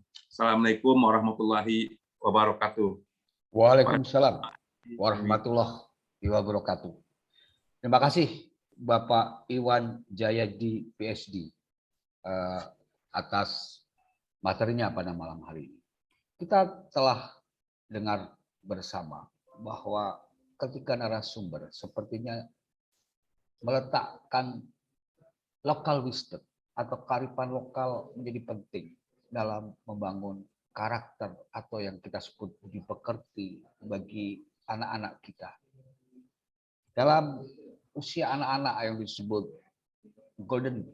golden age, ya, usia emas, disitulah sebetulnya situasi di mana tadi seperti yang disampaikan Dr. Andi, janganlah kita menekuk besi, tapi marilah kita meluruskan tulang yang masih muda. Dan saya kira itulah yang disebut usia emas itu. Terima kasih kepada tiga narasumber yang telah memberikan wawasan pada kita semua. Dari Aceh, dari Sulawesi, dan juga dari Sumbawa. Jelas, pendidikan keluarga menjadi penting, menjadi bagian yang vital dalam membentuk karakter anak-anak. Untuk itu dipersilahkan kepada tamu undangan yang barangkali akan bertanya kepada ketiga narasumber. Biasanya Dr. Andi sudah tidak ada di ruang ini. Dipersilahkan kepada para tamu undangan yang mau menanyakan kepada narasumber yang hadir di sini, dipersilahkan untuk melambaikan tangan. Dipersilahkan.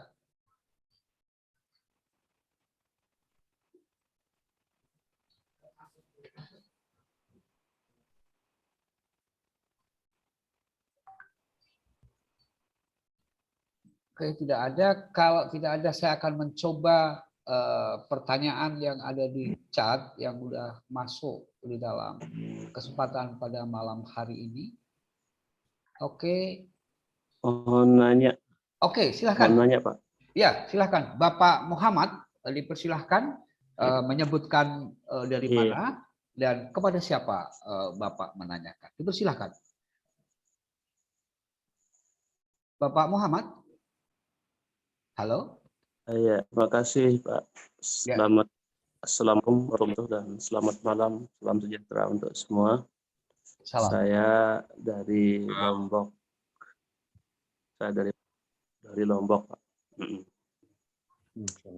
Saya ingin menyampaikan ini sebuah tanggapan gitu tentang fenomena yang terjadi akhir-akhir ini, yaitu betapa budi pekerti oleh calon generasi penerus untuk 10, 20, bahkan 30 tahun ke depan ini sangat mengkhawatirkan begitu. Jadi begitu perkembangan teknologi yang begitu canggih, ya, semakin membuat mereka susah untuk untuk lebih tenang begitu, menghayati nilai-nilai budaya dan keluhuran dari nilai-nilai agama kita, kemudian nilai-nilai yang diajarkan oleh orang-orang tua kita dahulu gitu. Saya melihat sebenarnya tidak akan luntur itu nilai apabila sebagai orang tua itu terus menularkan nilai-nilai budi pekerti itu kepada anak-anaknya. Nah, namun sekarang ini yang membuat kita semakin risau gitu dengan sikap orang-orang tua ini, seakan-akan dia itu tidak jauh beda antusiasmenya, kemudian semangatnya dengan generasi-generasi muda malah itu. Nah, ini yang perlu kita buat satu gerakan bersama gitu, untuk bagaimana benar-benar menghayati kembali nilai-nilai budi pekerti yang telah dicontohkan oleh orang-orang tua kita terdahulu yang berdasarkan nilai-nilai spiritual, nilai-nilai religius itu. Nah, salah satu usulan saya adalah mari jangan malas kita untuk memberikan suatu ketauladanan dengan menampakkan nilai-nilai luhur yang kita sendiri sudah tahu, tetapi kita malas untuk menularkannya kepada generasi-generasi muda kita. Nah, itulah intinya, bahwa mari kita membumikan nilai-nilai budi pekerti itu di mana saja lingkungan kita berada, terutama kepada generasi muda kita. Saya rasa begitu, Pak. Terima kasih. Kurang lebih mohon maaf. Assalamualaikum warahmatullahi wabarakatuh. Waalaikumsalam warahmatullahi wabarakatuh. Terima kasih Pak Muhammad. Sepertinya Pak Muhammad memberikan pernyataan atau saya sebut penegasan.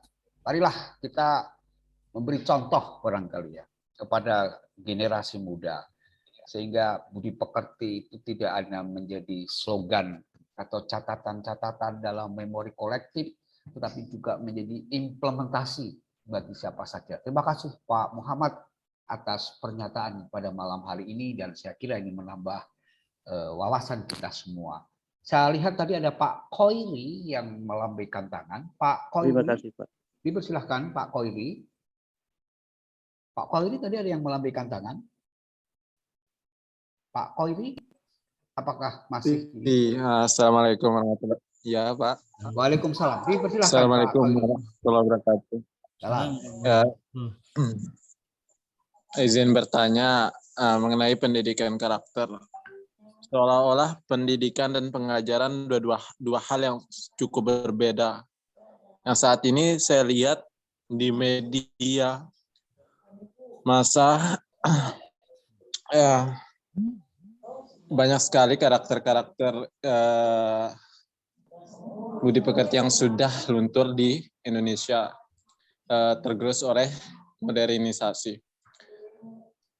Bagaimana tanggapan Bapak dan Bapak-Bapak pemateri cara penyuluhan agar mengembalikan bongkahan dasar, memperkuat lagi untuk kita sebagai generasi milenial, yang dimana generasi milenial atau generasi muda yang lagi haus-hausnya akan ilmu, tapi terputus oleh para pemimpin atau para orang-orang yang tidak mau dikritisi, tidak mau diberi solutif dan lain-lain dalam hal pemecahan masalah untuk pendidikan saat ini. Seolah-olah kita hanya dianggap seperti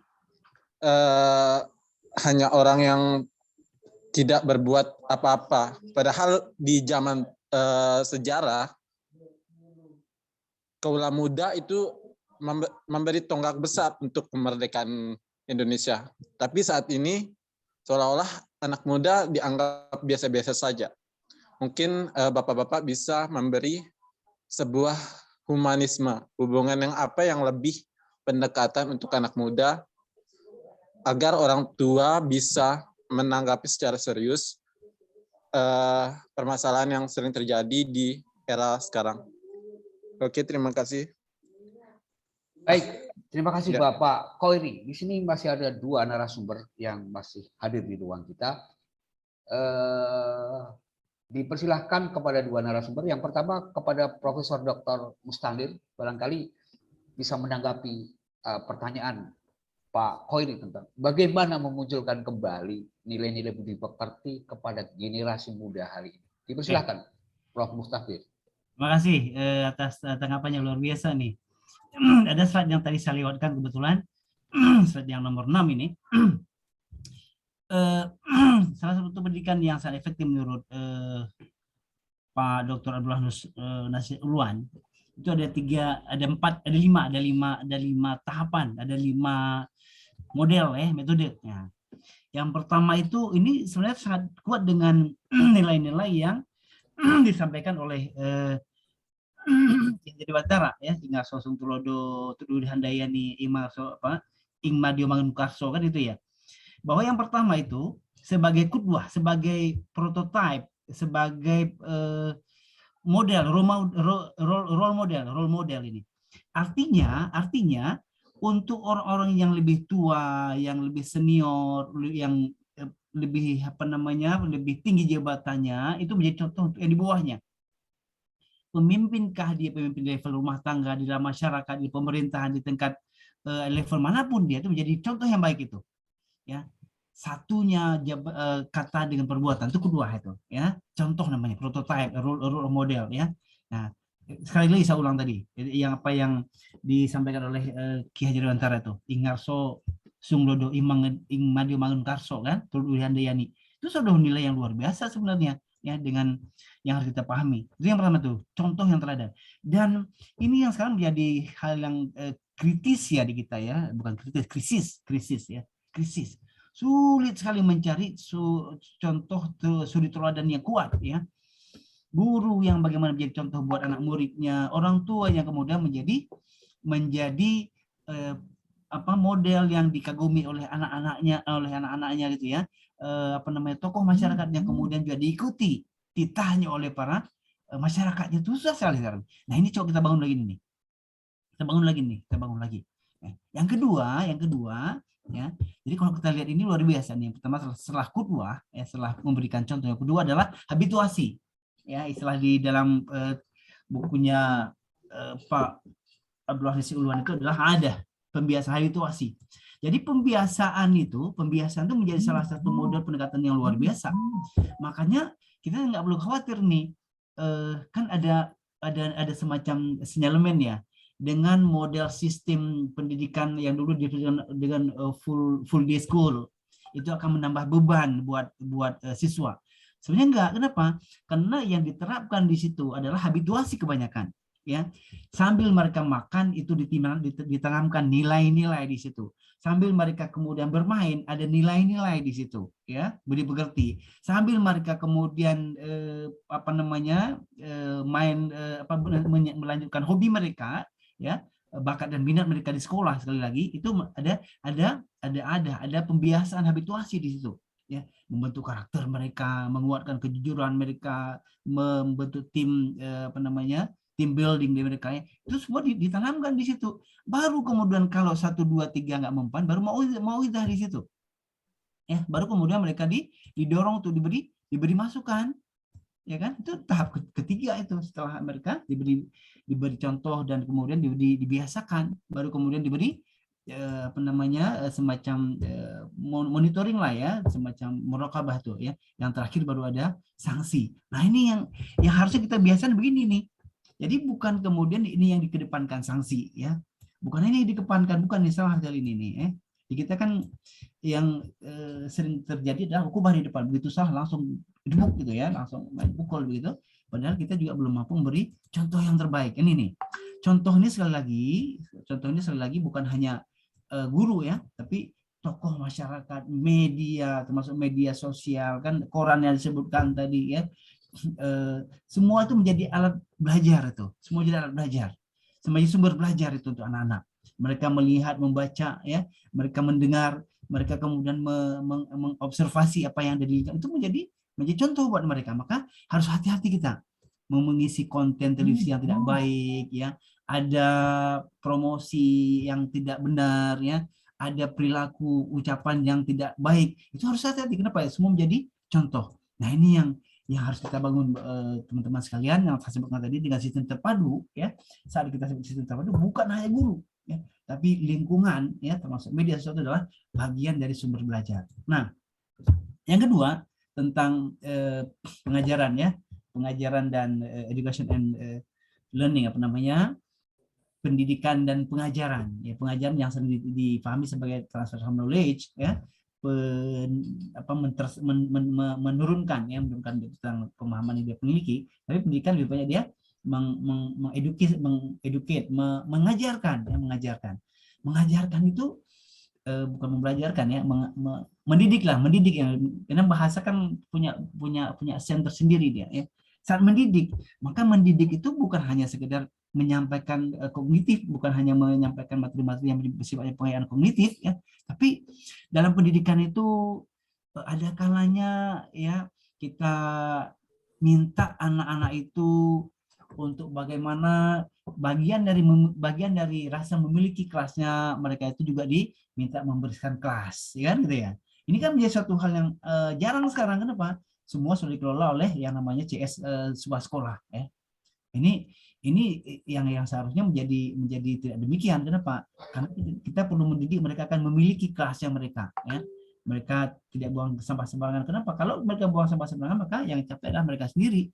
Kenapa? Karena mereka merasa memiliki ruang kelas mereka. Nah, ini hal-hal pendidikan ini yang kadang-kadang luput dari penanganan kita ya. Bu Paman sudah paham, saya pikir, tapi penanganan kita tidak dilakukan pendidikan itu sebagai sebuah kesatuan ya, bukan hanya di situ ada sebuah jargon, tapi juga ada pembiasaan sekali lagi ya, habituasi dalam istilah kita. Ini yang menjadi kerjaan PR kita luar biasa hari ini, bagaimana anak-anak itu mendapatkan contoh yang baik ya, pembiasaan yang baik ya. Kalau ini mungkin sudah banyak, ini apalagi ini sering ya dapatkan ya, tapi qudwah dan adah ini ya, contoh role of model ya, prototipe yang benar, pembiasaan itu yang jarang ini. Jadi ini contoh, ini harus kita bangun ini.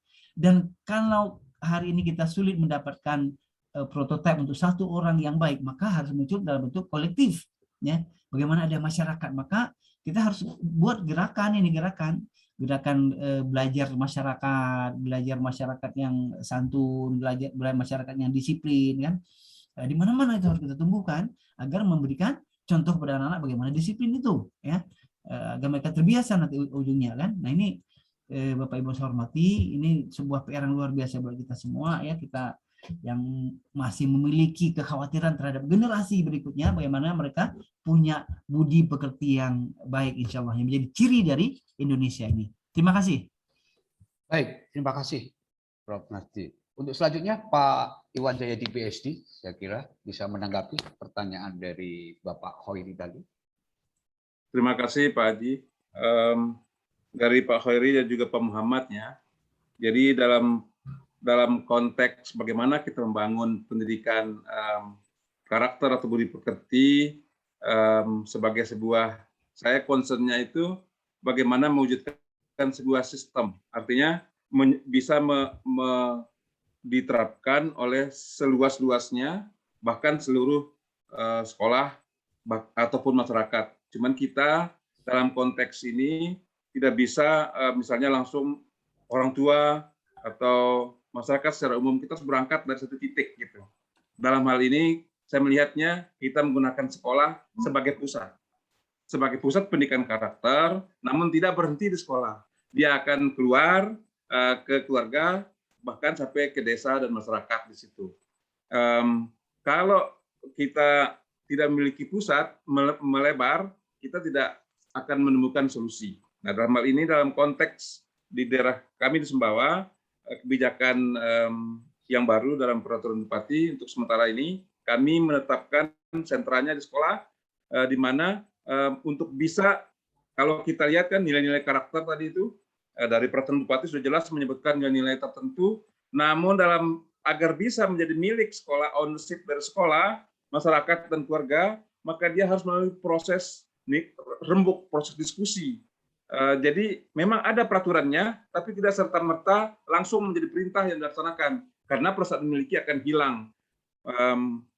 akan merasa terpaksa. Nah, melalui proses memiliki setara bahwa peran dari peraturan lebih kepada panduan untuk bisa ketika sekolah tidak memiliki panduan, maka panduan tersebut kemudian bisa didiskusikan, dibuat ruang terbuka, walaupun sebelumnya kita telah memberikan konsep-konsep yang menurut tataran ideal sesuai dengan nilai-nilai dari pemerintah kabupaten, bahkan dari pusat, bahkan nilai-nilai global gitu. Sehingga rasa kepemilikan dari sekolah, kepala sekolah, guru, komite dan orang tua menjadi maksimal. Bahkan anak-anak juga, dan terutama anak. Karena anak sebagai pelakunya. Dan ketika bicara ke dalam kelas, juga kita tidak bisa sekedar memutuskan. Tidak ada keseragaman di semua kelas dalam hal pelaksanaan pendidikan karakter. Kita perlu melakukan musyawarah kelas. Kemudian, walaupun hukuman tadi yang disebutkan oleh Prof. tadi, itu hukumannya pun hukuman yang sifatnya bukan hukuman kami istilahkan kalau di sini kami. Namanya konsekuensi logis. Ketika dia datang terlambat, maka ada konsekuensi logis. Nah, konsekuensi logis itu tidak boleh diberikan hal-hal yang tidak berhubungan dengan apa yang dia tidak penuhi. Misalnya ketika datang terlambat, tidak boleh kita suruh berdiri di depan kelas sebagai hukumannya, tetapi kita berikan hukuman yang sepadan, yang bisa mengkompensasi kehilangan-kehilangan yang dia lakukan.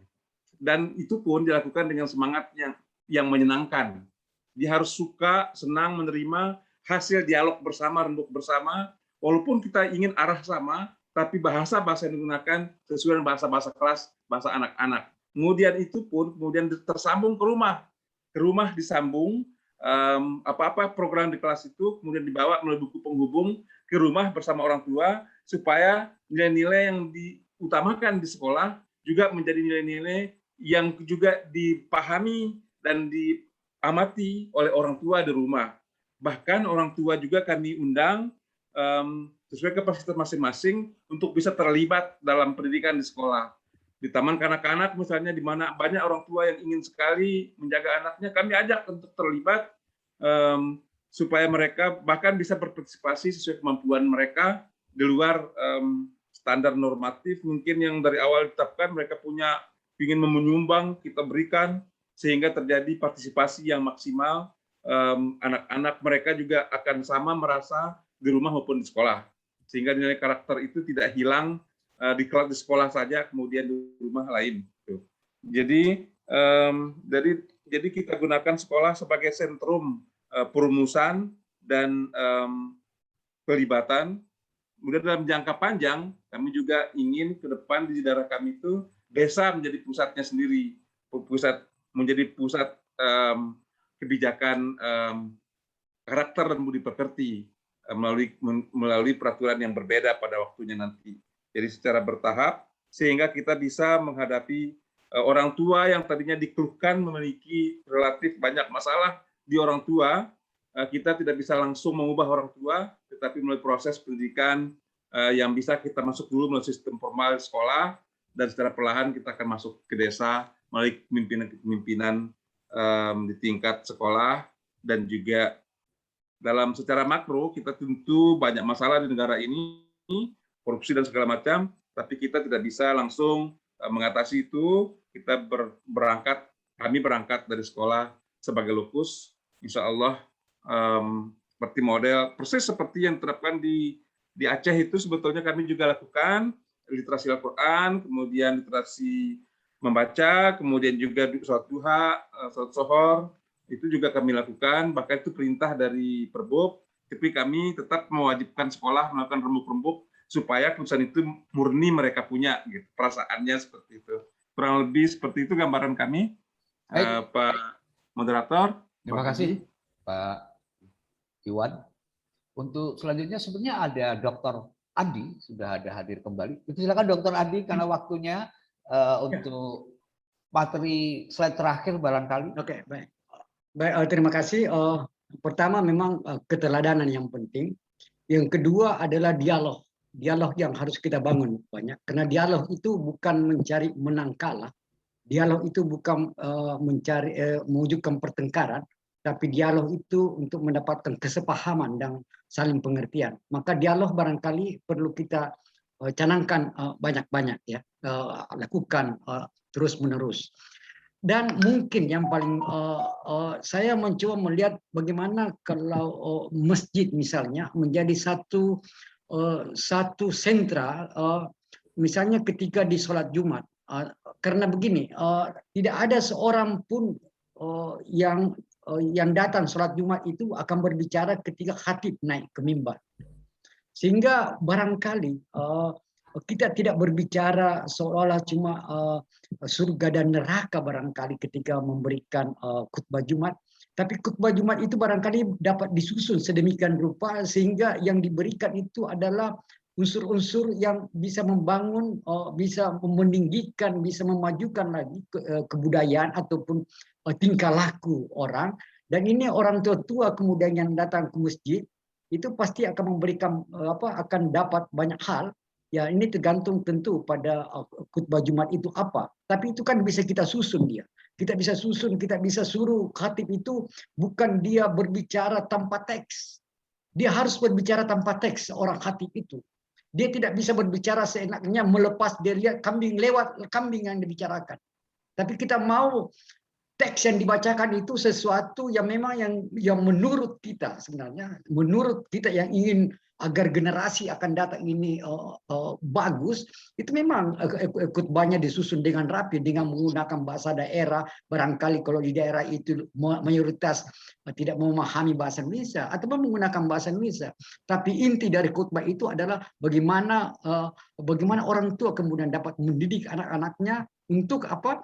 Untuk kemudian menjadi generasi yang berguna. Jadi barangkali masjid dapat digunakan, mungkin gereja juga dapat digunakan untuk bagaimana membangun karakter, membangun tingkah laku yang baik, sehingga orang tua yang akan hadir dalam hari Jumat misalnya, dan mereka tidak akan pernah bicara apa-apa, dia patut mendengar. Dan barangkali salah satu cara untuk itu adalah kita gunakan masjid sebagai satu saluran yang baik, bagaimana kemudian kita dapat membangun tingkah laku atau karakter ini. Tentu tergantung pada apa yang saya katakan tadi, bahwa khatib itu memang disediakan untuk membaca apa yang seharusnya dia baca, bukan dia berbicara lepas, tapi ada teks yang dibacakan yang itu kita susun, yang memang bermuara bagaimana menjadikan anak didik di masa depan ini akan baik. Dan itu di sini peran orang tua barangkali memegang peranan penting. Karena kalau saya bandingkan dengan peran sekolah dan peran orang tua, itu peran orang tua jauh lebih luas ya, lebih tinggi. Dan itu mungkin dengan cara masjid dijadikan sebagai satu saluran, mungkin dapat menjadi satu solusi bagaimana kita dapat berharap ke depan kita memiliki generasi dengan karakter yang mulia. Mungkin demikian. Terima kasih, Pak. Baik, terima kasih kepada ketiga narasumber. Akhirnya waktu juga yang harus mengakhiri pertemuan kita pada malam hari ini. Tetapi tidak memisahkan kita, karena kita hadir sebagai satu saudara yang bernama Indonesia.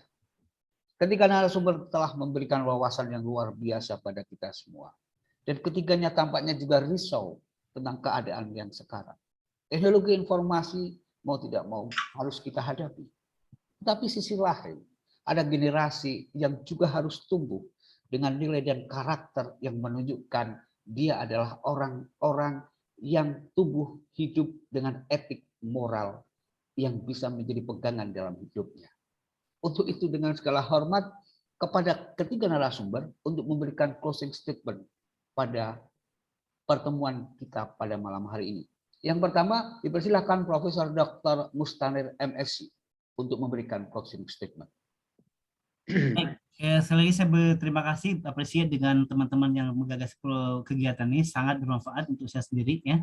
Yang kedua, bahwa saat kita bicara budi pekerti itu adalah kerjaan besar, yang itu tidak hanya bisa kita embankan untuk mengentaskan itu hanya kepada guru semata, tidak. Ini sebuah sistem yang sangat kohesif yang antara satu segmen dengan segmen yang lain, yang itu terpadu, yang tidak bisa dipisahkan. Ada keluarga di situ, ada masyarakat dan sekolah.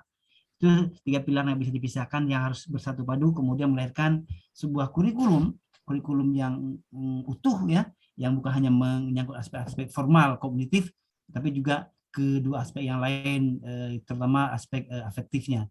Dan harus kita tanamkan juga ya bahwa budi pekerti itu suatu hal yang menjadi jati diri dari bangsa ini yang saat ini mulai terkikis. Jadi mereka harus sadar itu, harus sadar. Nah, saat kesadaran itu tumbuh, maka akan muncul pelan-pelan untuk bagaimana mengembalikan jati diri bangsa yang berbudi pekerti itu, yang kemudian dikenal dengan budaya gotong royongnya, gotong royongnya ya, kemudian yang ramah, yang kemudian saling terposiro dan berbagai hal aspek yang positif lainnya. Terima kasih. Assalamualaikum warahmatullahi wabarakatuh. Waalaikumsalam warahmatullahi wabarakatuh. Terima kasih Profesor Dr. Mustanir. Untuk itu dipersilahkan kepada Dr. Andi Suryadi. Baik, terima kasih. Keteladanan barangkali sesuatu yang harus memang diharapkan dari generasi-generasi ke atas ini untuk memberikan teladan pada generasi di bawahnya. Yang kedua, saya pikir coba kita usahakan bagaimana masjid menjadi satu corong, satu saluran bagaimana membangun karakter ataupun budi pekerti yang baik pada generasi muda lewat khutbah Jumat yang diatur sedemikian rupa sehingga para orang tua yang menghadiri khutbah Jumat itu akan mendengar dengan baik dan dapat menerapkan kemudian dalam keluarganya. Mungkin itu. Terima kasih banyak. Terima kasih kepada Dr. Andi Suryadi Mapanggala. Untuk selanjutnya dipersilakan kepada Bapak Iwan Jayadi, PSD. Terima kasih Bang Aji Pabuji, moderator. Assalamualaikum warahmatullahi wabarakatuh. Pertama saya mengucapkan terima kasih atas kesempatan bergabung di forum nasional ini pada Pak Dr. Untoro Haryadi, pada moderator juga, Pak Haji Pemuji dan juga perguruan tinggi penyelenggara yang luar biasa.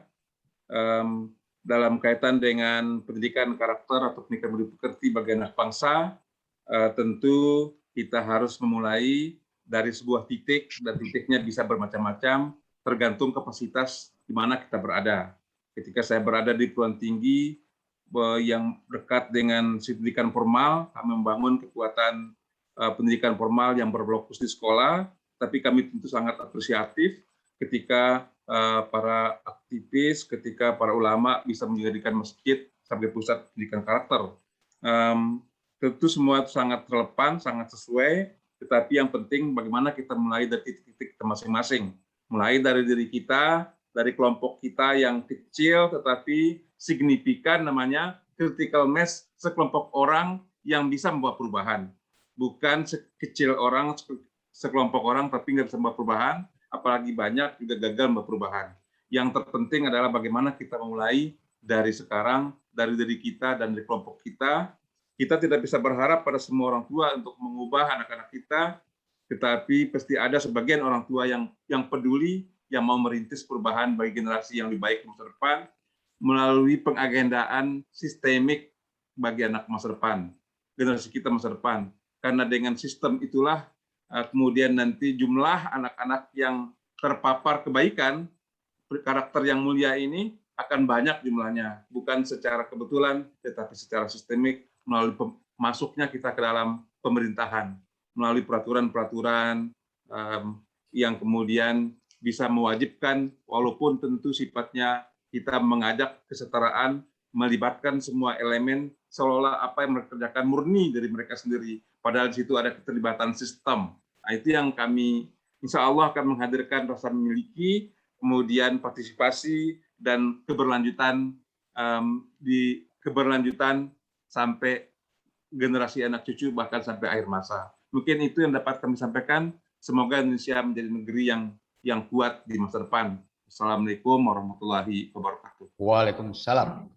Baik, terima kasih kepada ketiga narasumber, kepada Profesor Dr. Mustanir MSc dari Universitas Syekh Kuala Aceh, kepada yang terhormat Dr. Andi Suryadi Mapanggara, MHum dari Universitas Hasanuddin Sulawesi Selatan, kepada Bapak Iwan Cahyadi, PhD dari STKIP Para Cendekia Sumbawa, Nusa Tenggara Barat. Saya tentu tidak punya kapasitas untuk menyimpulkan apa yang telah disampaikan ketika narasumber. Tapi kita bisa membuat garis merah bahwa budi pekerti menjadi penting. Dan itu harus kita jaga sehingga generasi hari ini, generasi yang akan datang adalah generasi yang memiliki nilai etik dan moral untuk membangun bangsanya. Saya Pamudi Raharjo, mohon maaf apabila ada salah kata. Kita kembali lagi untuk pertemuan yang akan datang. Untuk selanjutnya kami persilakan kepada Dr. Untoro Haryadi untuk menutup acara pada pertemuan kita malam hari ini. Assalamualaikum warahmatullahi wabarakatuh. Terima kasih Pak Haji Pamuji, Pak Prof. Mustanir, Dr. Iwan Cahyadi, dan Dr. Andi Suryadi. Ilmu yang disampaikan luar biasa dan saya yakin seluruh peserta memperoleh pencerahan. Yang saya terharu malam hari ini, saya ngecek ternyata peserta walaupun banyak yang tidak on cam, tapi wajah-wajah anak-anak kita, wajah-wajah generasi muda juga sampai larut malam hari ini masih mengikuti. Mudah-mudahan apa yang disampaikan ketika narasumber ini bisa dihayati, bisa dimengerti, dan bisa dipahami oleh anak-anak kita.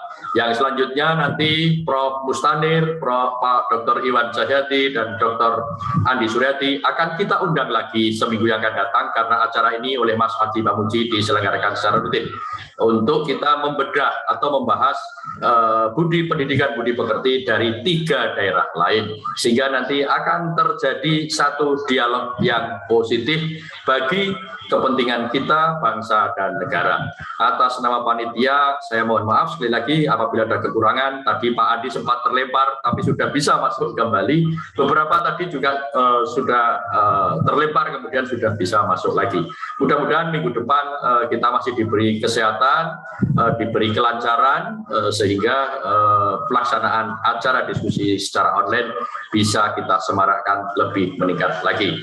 Akhir kata, salam hangat, selamat istirahat, salam sehat selalu. Wassalamualaikum warahmatullahi wabarakatuh. Terima kasih. Waalaikumsalam warahmatullahi wabarakatuh. Prof. Mustanir, terima kasih. Pak Dr. Iwan, terima kasih. Pak Dr. Adi, terima kasih. Salam hangat semuanya. Nih teman-teman semuanya, anak-anak dan para mahasiswa, terima kasih semuanya. Mohon pamit. Silakan. Silakan Pak Iwan. Salam untuk Pak Lahmudin, tadi nggak hadir. Mungkin acara lain ya. Pak Adi, terima kasih. Salam untuk Prof. Nur Hayati. Beliau juga rajin ngisi acara kita, Prof. Nur Hayati. Salam saya sampaikan. Iya, nanti. Waalaikumsalam.